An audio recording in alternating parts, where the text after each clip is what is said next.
everybody, it's nice to see you all again. I happen to be with one of our favorite people today. You may remember him from our first episode, and you may remember him from America's Got Talent Season 15. You won that, didn't you? Yeah. Ladies and gentlemen, Brandon Leak. Hello, everybody. Welcome to Team Harmony's Hate. What are you going to do? Thank you, Ellie and Brandon. How come you get to play with Brandon and we don't? Anyways, I'm Julia. And I'm Angel. Welcome back to part 2 of the status of women here on Team Harmony's Hate. What are you going to do? Please sure to stay tuned in to this entire episode. You're not going to want to miss what these phenomenal young people are bringing. For part 2, we'll be looking at stories from Jordan, Egypt, Pakistan, and Colorado here in the US. But first, let's head over to Jordan, where Rania highlights a campaign that tackles hate against women. It's bringing life-saving awareness to children on the horrors of honor killings.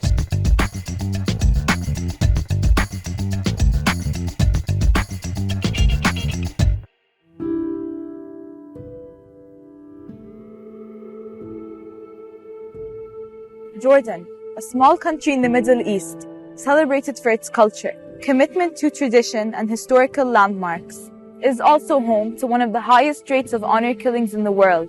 July 28, 2020 headlines. Father smashes daughter's skull with a concrete block. 30-year-old Ahlam was brutally murdered by her own father after he discovered his daughter's involvement in an illegitimate relationship. Right after, he calmly sat beside her body, smoking a cigarette and drinking tea while waiting for the police to arrive. November 2019 headlines. Husband gouges out wife's eyes with his own hands. The crime took place right in front of her children, despite her plea to spare one eye so she would be able to see them. The motive? She dared to argue with her husband. Our campaign focuses on tackling hate against women in our local community. Honor crimes is a pressing issue in the Middle East. However, we were never invested in the injustice and root cause of this matter because of the fact that there wasn't enough awareness targeted towards young children. Thus, we were inspired to raise awareness against gender inequality in our local community. The past couple months, we went on a quest to discover what the local citizens think and feel about the role and treatment of women in the Jordanian society. Fortunately, we were able to interview a diverse group of people ranging from women's rights advocates, renowned journalists, teachers, friends, and family members. In this compilation video, you will be able to get an insight on how our community feels about the gender norms and gender inequality in Jordan.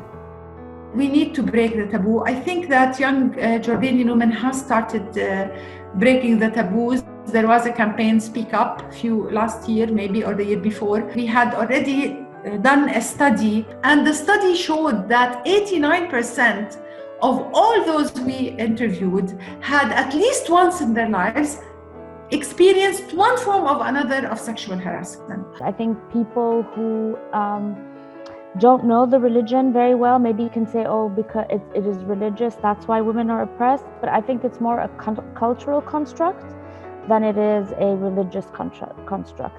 I mean, you still see a lot of conservative families where the woman is not allowed to get a job and she's not allowed to work outside of the house. It's not about the person anymore, it's about yourself. It's an honor killing, you're protecting the honor of the family. Unfortunately, you always have people who will carry certain thoughts and ideologies, and it's hard to change it. So we have to focus on encouraging men and women to look at women as human beings with brains, with values. But I think, of course, here for the younger generation, you have to keep going after what you believe in.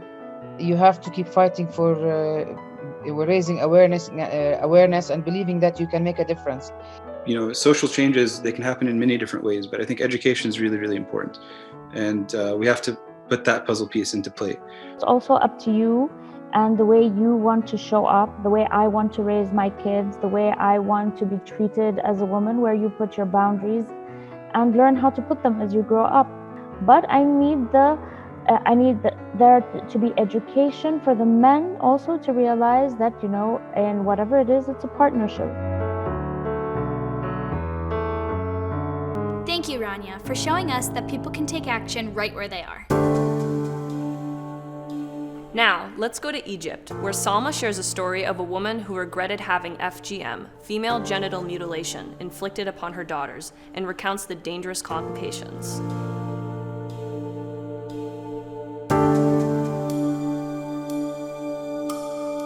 Hey everyone, this is Salma Abdurrahman, Team Harmony's reporter from Cairo, Egypt. And today we're gonna talk about one of the most serious problems facing girls from all over the world, which is FGM, or female genital mutilation. According to the World Health Organization, FGM is a partial or total removal of female genitalia without a medical necessity. Today, 200 million girls and women from all over the world have experienced FGM, and 3 million girls every year are becoming FGM victims. Reasons why people are doing so are variable. Some people are doing so because it's a social convention and people fear rejection. Some people are doing so because they think it has a religious support, although no religious script has prescribed such an action. Reasons are variable, but at the end, FGM has no benefit, only harm. While I was searching about FGM status in Egypt, I found a story of a woman. She has 2 daughters, and as a social convention, she decided to perform FGM for her older daughter. The girl performed FGM and she had very dangerous complications. She suffered from excessive bleeding and finally she died. The woman regretted what she has done and she decided to tell everyone that FGM has a real medical dangers and it can really lead to death. She decided not to perform FGM for her younger daughter. Life goes on, and when her daughter got married, and when her husband knew that she hasn't performed FGM, the daughter got divorced. The daughter and her mother faced hard hate and rejection just because she hasn't performed FGM, like it's a shame. This story tells us one thing, is that we need to change people's mindset. We need to take an action and fight more against FGM. Good news today is that there are people already doing so. IFMC Egypt, or the International Federation of Medical Students. They are a group of young people. They are making awareness campaign. They go to countrysides where FGM is overspread. They go with religious scientists and religious leaders trying to convince people to stop FGM. Their last campaign was in the metro station named the White Coat Against FGM. They also have very amazing projects supporting FGM victims and telling their partners how they can deal with them. Yes, FGM exists, but at the same time, there is a strong interference from young people trying to eradicate this violence. Thank you for watching. Good work, Salma. Now we want you to meet our guest, Frida Array. Frida is a real-life princess from Cameroon who, get this, became an immunology and infectious disease specialist with experience in preclinical models for drug and vaccine development. Now, Frida, I'm not too sure what I just said there, so for the people like me who don't know what that means, what does it really mean? Well, basically what I study or work on is the immune system, which is the army that your body uses to fight against the bad bugs. And the bad bugs for us in infectious diseases are viruses, bacteria, and fungi. That's it. When did you decide this is what you wanted to study? Actually, when I was 9 years old was when I decided that I wanted to do something in the medical field and the sciences, age 9. And how is your upbringing when you were a kid, your childhood? Where did that lead you? How did this bring you to science? Well, first of all, it's my mom. My mom was into the sciences. She studied mathematics when she was in the University of Yaoundé in Cameroon. And she really encouraged me in the passion for sciences. So basically, a lot of my toys were microscopes, chem sets, geology sets. My dad got me an anatomy jaw where you could open up and put in and out all the organs. And that's basically how my upbringing to encourage a girl into the science field pushed me to where I am today. So has there been anything that's kept you from pursuing your goal in science? My first roadblock would be my inner voice. I have bad imposter syndrome. Sometimes I wondered if I'm the right Frida there, especially being in Germany with all the Fridas around. And the other roadblocks I've encountered is a little bit of like what society view you as or me as. For example, being a woman, being a Black woman, being a dark-skinned Black African woman.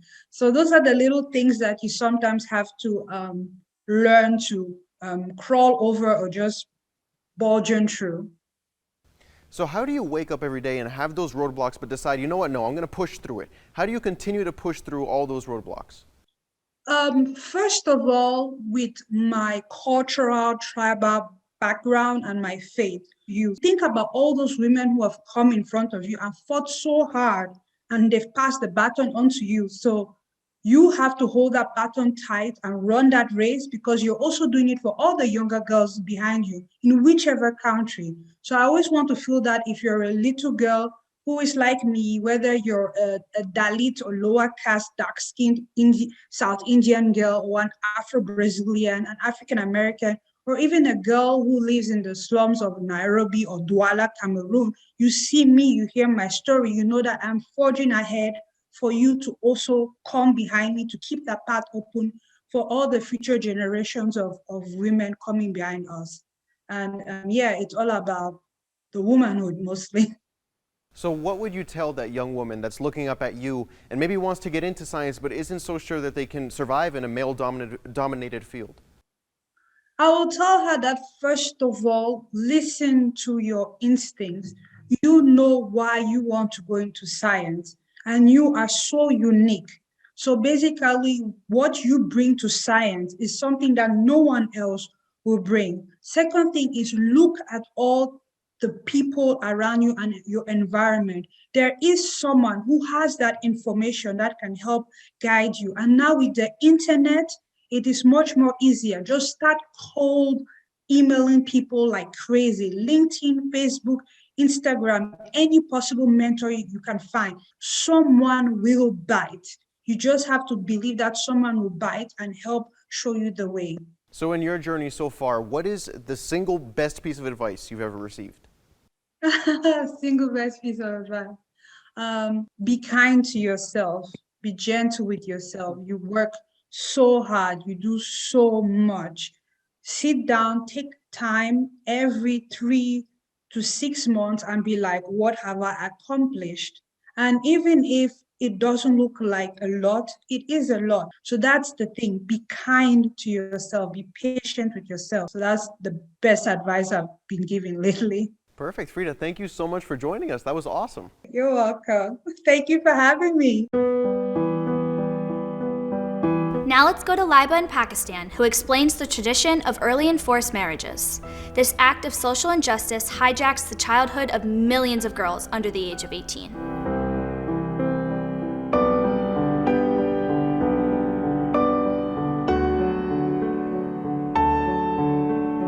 Marriage is a two-way contract and the decision must include commitment from both people getting married. But in various parts of the world, there are millions of young girls who are married without their full consent and are confined to live in a patriarchal system. Yes, I'm talking about early and forced marriages, and this is Laiba Umar. Early marriage is a major violation of human rights, child protection, and international laws. This tradition of social injustice rips off childhood from millions of girls under 18, evacuates their basic right of education, snatches their freedom, and traps them in the cycle of poverty, where they have no control over their life and are bound to live according to their husbands. All of this results in a higher risk of domestic violence, low literacy rate, an unstable mental and physical health, and an unhappy relationship, gender inequality, and lastly, economic instability. I was in my matriculation when my marriage was fixed, but I have to study and become a designer. How can I live my life with an unknown guy, 10 to 12 years older than me? How long could I see this happening to me? I wanted to take a step so that tomorrow it doesn't happen to someone else. So I spoke to my mother, but she was also extremely terrorized by my family. We were threatened with eviction. What's the point of a relationship that doesn't involve me and my will? I broke the chain so no one else suffered this injustice. Pakistan has the 6th highest number of child brides in the world, with 21% of them are married before they turn 18 and 3% are married even before 15. The problem gets worse when people don't even consider early or child marriage an issue, hence no consideration is given to age during legal paperwork. My name is Fatma Chaddar and I am the chairperson Punjab Women Protection Authority. The minimum age for a girl to get married in Punjab is 16 and we know it is still very young. Before getting married, first of all, her education must be completed. She should know her rights. If she would know her rights, definitely she wouldn't tolerate violence against her. She will be independent and can earn her living. There are many skill development institutions and some industries that teach girls life earning skills and help them to be financially independent. We are strongly encouraging that the minimum age of the girl to marry should be 18. It is estimated that the end of child marriage in Pakistan can lead to a $6,229 million raise in earning and productivity. As an individual, we can take minimal steps to stop this bigotry, such as raise awareness about children and women rights in your community, educate families about sexual and mental health, help girls in getting education and support them in becoming financially independent. Last but not the least, and the most important one, demand your government for the law enforcement. It's not the time to stay silent anymore against hate and social injustice. Recognize your privilege and use it to stand for the oppressed, because together we can make it a better place for everyone. Nice job, Laiba. Thank you very much. Now, let's turn to Maya in Colorado, here in the US, for a more uplifting piece. She explains that although we have female engineers to thank for many inventions, women pursuing science, technology, engineering, and math fields still face a lot of discrimination.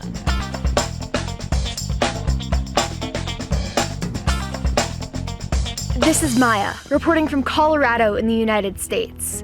But without the camera lens I'm using to record this video, the Wi-Fi you're streaming it on, and the computer algorithm that gets it from my lips to your ears, I wouldn't be reporting at all. And for each of those inventions, we have female engineers to thank. But women pursuing science, technology, engineering, and math fields face a lot of discrimination. It goes all the way back to when I was in school and being discouraged, even as a senior in high school, wanting to pursue engineering and having one of my teachers pull me aside and say, you know, you really ought to think about something else. That's probably not for you. That is Wendy Merchant, a woman who is fighting the discrimination women face in STEM fields by educating youth. She's the founder and executive director of an organization called STEM Blazers.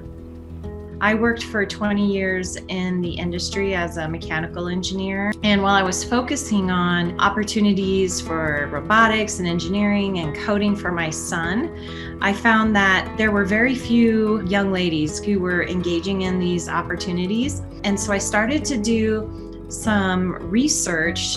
And basically when you got into, any kind of computer engineering, technology, coding, anything like that, the number of women choosing those careers and working in them were in the single digits. And so I felt very strongly that I needed to encourage the next generation of young women to pursue a career in STEM, especially engineering. And I'm very passionate about that.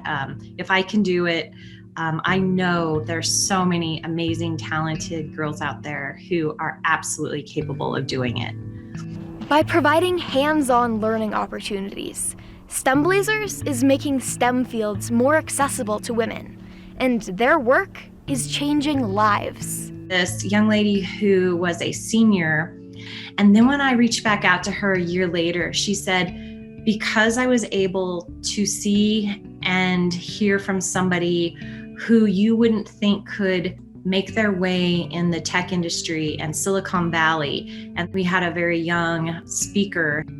After she shared her message, this high school student decided that she will be graduating with a computer science degree and working in cybersecurity. She had the experience. She became passionate. She's like, you know what? I can do this too. And that's what we want to do. We want to inspire girls to really pursue what it is that they really are excited about, even when the world tells you that, hey, that's not a traditional career for a girl, or you're not going to do very well at it. We help change that course of direction for her. At the end of the day, STEM Blazers is proving sexist stereotypes wrong by empowering youth. You can do anything that you want to do. It's not a brain function issue.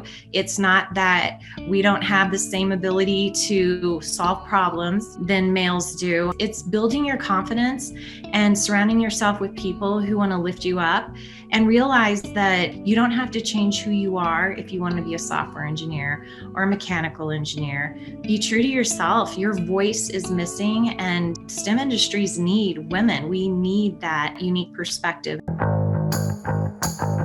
Thanks, Maya, for ending our show on a positive note. Incredible work. Empowered women, empower women.